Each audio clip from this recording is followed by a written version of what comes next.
Best Life բժշկական կենտրոնում միջին տարիքի տղամարդուն հետազոտում են էնդոսկոպիկ եղանակով։ Տղամարդը գանգատվում է աղիների հետ կապված խնդիրներից՝ փորկապություն, վքնածություն։ Բժիշկը սակայն որոշել է միանգամից կատարել եւ կոլոնոսկոպիա եւ գաստրոսկոպիա, կասկածելով, որ խնդիրը կարող է ստամոքսում լինել եւ չի սխալվել։ Մենք իրականացրեցինք էզոֆագոգաստրոդուոդենոսկոպիան եւ կոլոնոսկոպիան միանգամից ներերակային անզգայացման տակ եւ արդյունքում պարզվեց, որ իր մոտ ավելի լուրջ խնդիրներ կա ստամոքսում, քան աղիքներում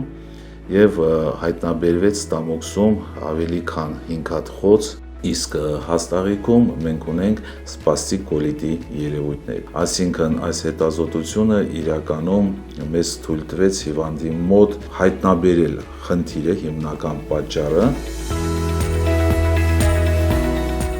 Հետազոտության ընթացքում վերցվել է նմուշ հելիկոբակտերի առկայությունը որոշելու համար։ Այս թեստի պատասխանից է կախված լինելու բուժման հետագա մարտավարությունը։ Եթե խոցը բակտերիալ բնույթ ունի, ապա բուժման պլանում կներառվեն համապատասխան հակաբիոտիկներ։ Բժիշկը նշում է, այս պացիենտը դիմել է իրենց բավականին բարդացած խնդրով, բայց արագ ու ճիշտ ախտորոշման շնորհիվ նրա բուժումը բավական արդյունավետ կլինի։ Արամ Գրիգորյանը կոչ է անում ստամոքսի կամ աղիների հետ կապված խնդրի հայտ գալուն պես չհետաձգել բժշկին այցելելը։ Հատկապես որ այսօր ստամոքսաղիքային էնդոսկոպիկ հետազոտությունները կատարվում են ներերակային անզգայացմամբ եւ պացիենտին ոչ մի անհարմարություն չեն պատճառում։ Բժիշկն էլ հնարավորություն է ստանում հանգիստ իրականացնել հետազոտությունը։ Ժողովրդի մեջ տարածված է, որ գաստրոսկոպիան ինքը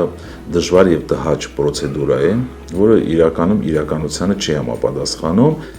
որովհետեւ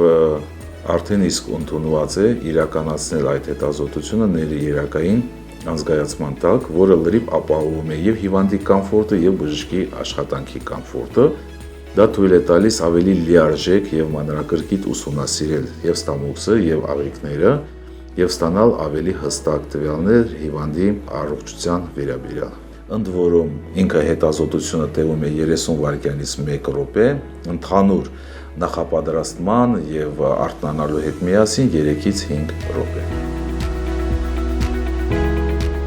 Էնդոսկոպիկ հետազոտությունները պահանջում են հատուկ նախապատրաստում։ Գաստրոսկոպիայի դեպքում հետազոտությունից որոշ ժամանակ առաջ պետք է սնունդ չընդունել, իսկ կոլոնոսկոպիայի համար հարկավոր է եւ որոշակի սննդակարգ պահել եւ դեղորայք ընդունել։ Բժիշկը նաեւ հիշեցնում է, կոլոնոսկոպիան ոչ միայն ախտորոշիչ, այլև կանխարգելիչ հետազոտություն է, որը հնարավորություն է տալիս կանխել հաստաղ ու քաղցկեղը։ Այդ պատճառով խորհուրդ է տրվում 45 տարեկանից հետո այս հետազոտությունը կատարել պարբերաբար։